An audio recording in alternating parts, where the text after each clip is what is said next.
গোপালগঞ্জে মার্চ করব এবং এবার কিন্তু আমরা ফিরে আসার জন্য মার্চ করব না। গোপালগঞ্জের মাটি ও জনগণকে মুজিববাদ থেকে সম্পূর্ণভাবে চিরতরে মুক্ত করে তারপরে চারজন মানুষ বিচার বহির্ভূতভাবে গতকাল মারা গিয়েছে।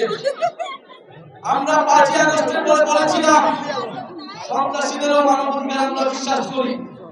বিচারিক প্রক্রিয়া আওয়ামী লীগ ছাত্রলীগকে গ্রেফতার করতে হবে, বিচারে আওতায় আনতে হবে, কিন্তু আমরা দেখছি গ্রেফতার হচ্ছে না। গ্রেফতার হয়ে কোর্ট থেকে ছাড়া পাচ্ছে, বিচার প্রক্রিয়া যাচ্ছে না।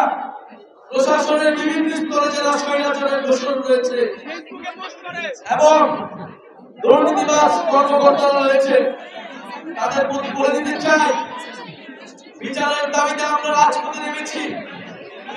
বিচার আদায় না করে আমরা রাজপথ থেকে উঠে যাব না। আর যারা রিফাইন্ড আওয়ামী লীগ বাংলাদেশে প্রতিষ্ঠা করতে চায়, গতকালকে রিফাইন্ড আওয়ামী লীগের রিফাইন্ড মুজিবের একটা ভাষণ এই দেশের জনগণ দেখেছে। মুজিববাদী সন্ত্রাসীদের 5ই আগস্ট আমরা পরাস্ত করেছি। আমরা এখন সময় দিচ্ছি আইনিভাবে শান্তিপূর্ণভাবে এই সকল সন্ত্রাসীদের গ্রেফতার করা হোক। আর না হলে আমরা অবিলম্বে গোপালগঞ্জে মার্চ করব এবং এবার কিন্তু আমরা ফিরে আসার জন্য মার্চ করব না। গোপালগঞ্জের মাটি ও জনগণকে মুজিববাদ থেকে সম্পূর্ণভাবে চিরতরে মুক্ত করে তারপরে ফরিদপুরবাসী আজকে ঐতিহাসিক 17 জুলাই, এই 17 জুলাই আমাদের সংগ্রামী সদস্যসচিব আক্তার হোসেন এই গণঅভ্যুত্থানে প্রথম গ্রেফতার হয়েছিলেন, রাজবন্দী হয়েছিলেন গণঅভ্যুত্থানে বৈষম্যবিরোধী ছাত্র আন্দোলন থেকে। আজকে আমরা কফিন মিছিল করেছিলাম শহীদদের জন্য। সেই গণঅভ্যুত্থানের সকল শহীদদের শ্রদ্ধার সাথে স্মরণ করি।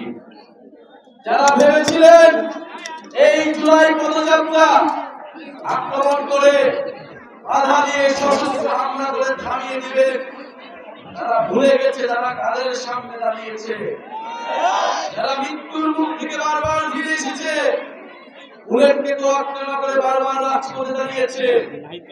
তাদের নেতৃত্বে এই জুলাই পদযাত্রা থামবে না। 64টা জেলায় পদযাত্রা না করে আমরা ঘরে ফিরবো না। এটা বাংলাদেশের মানুষের কাছে আমরা ওয়াদা, এবং আমরা 3ই আগস্টের মধ্যে 64 জেলায় আমরা পদযাত্রা করব। 3ই আগস্ট আমরা শহীদ মিনারে আমরা ইস্তেহার এবং জুলাই সনদ ঘোষণাপত্রের দাবিতে আমরা জড়ো হব। প্রিয় সংগ্রামী ফরিদপুরবাসী, আমরা ফরিদপুরের জনগণের জন্য লড়াই করতে এসেছি। ফরিদপুর গণঅভ্যুত্থানে আমাদের সাথে ছিল, বাংলাদেশের সাথে ছিল।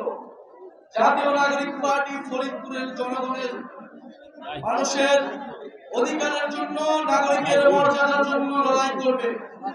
আমাদের এখানে প্রধান সমন্বয়কারী হিসেবে সৈয়দা নীলিমা দোলা রয়েছেন আপনাদের জন্য কথা বলার জন্য।